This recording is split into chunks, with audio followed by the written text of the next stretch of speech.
I drove a mile and a half off the highway, and there it was, Pontoppidan Lutheran, wretched and run down, with peeling paint and sagging steps, and an altogether forlorn look. The gate in the barbed wire fence was open. The summer had been unseasonably cool, and I shivered as I got out of my car, wishing I had brought a sweater. There were no sounds except the creaking of a weathered decorative windmill with rusty hardware. In the typical style of a rural cemetery, the gravestones were on three sides of the church.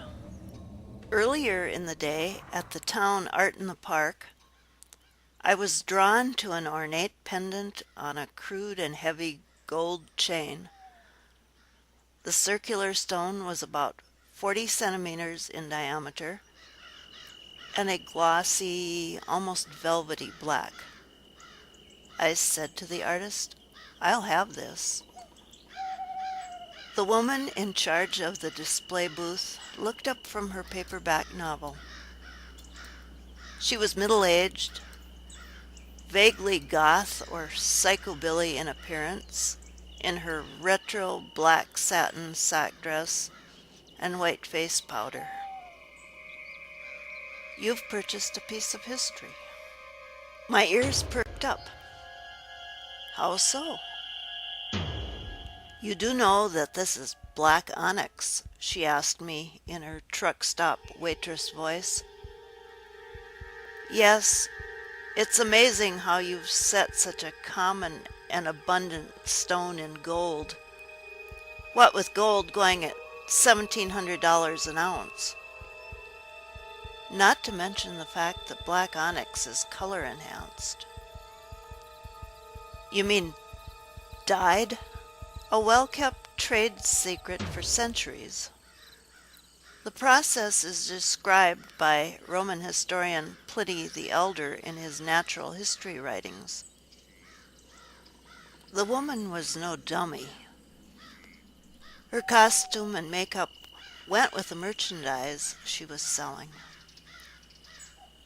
Didn't he die in the ashes from Mount Vesuvius that buried Pompeii and Herculaneum? "That was around the time of Christ," I said. Gemologists don't want to acknowledge the fact that black onyx was at one time in great demand. Queen Victoria wore black jewelry from the day her husband died to the end of her life, and her subjects followed suit. It was popular in this country after the Civil War, and later used widely by Art Deco craftsmen. So I paid for my very expensive bauble and fastened it around my neck. "The stone is so smooth and as black as soot. How did it get that way?" The saleslady had lit a cigarette in a long holder. Her carmined lips gripped the shiny black cylinder, then blew out a perfectly round smoke ring. "You soak regular chalcedony in sugar water for several hours, then boil the specimen in acid.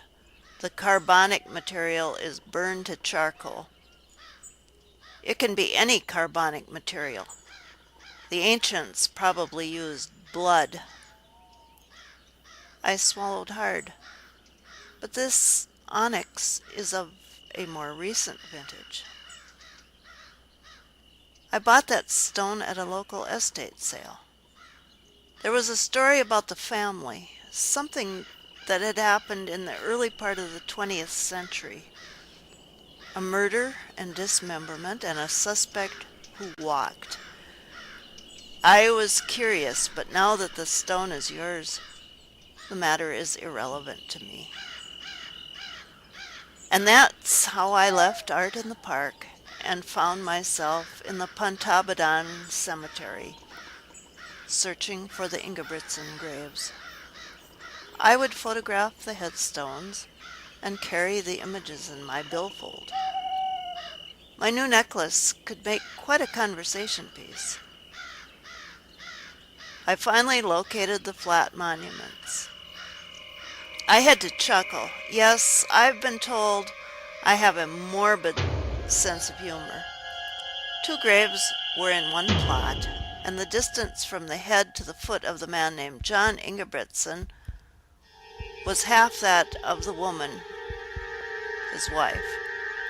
The jewelry artist had told me his arms and legs had been chopped off, hadn't she? And his body burned in a brush pile fire? A shortened torso could be buried in a much smaller box. John's son-in-law claimed self-defense and was acquitted. Some of the old-timers buried in this very same Potabodon cemetery served on the jury. Then I noticed the disturbed soil. I kneeled for a better look. I'm no expert, but it was obvious someone had made a recent attempt to replace sod and make the grass and dirt look normal. Then a deep, gravelly baritone voice said, "Hello." I jumped up, startled, my heart beating wildly. He was tall and pale and dressed in a formal black suit. A dry, dusty odor emanated from him. His hair was white, but his face was well preserved and bordering on handsome. "What brings you out here?" he demanded. "Well, I am interested in history. Was told I might find some here. What about you? Do you live around these parts, or go to this church?" "My great-grandfather may have. He's buried right here. His name was John Ingebrigtsen." My heart gave another thump. I had no desire to touch this man's flesh, but politeness had been bred in my bones. So I extended my hand and said, "My name's Dinah, and yours is?" "Jared." His hands were colder than any I had ever felt before. By this time I was not only shivering, I was trembling and trying to conceal my apprehension. I could sense rain clouds moving in. Then my necklace caught Jared's eye. "Where did you get that?" he demanded. "At an art fair." "The stone is stolen, you know. That witch is a grave robber. Look, you can see somebody's been messing around with my great-grandfather's remains. I'll buy that from you. I'll give you $50. "But I paid over $2,000. "I don't have that kind of money. Give it to me or I'll take it." And he reached for my throat. I stepped backwards, then turned and ran. I could hear Jared following me. When I jumped in my car and locked the doors, he pressed his cadaver-like white face up against the driver's side window. I made it down the dirt road and out to the highway before the storm descended. Wind shook my car. Pink and white lightning split the sky, and thunder cracked and roared. I drove through heavy rain back to my motel room. Then my cell phone rang, and rang, and rang. The caller ID said unidentified. I didn't know how Jared had gotten my number, but I knew it was him, and I was scared.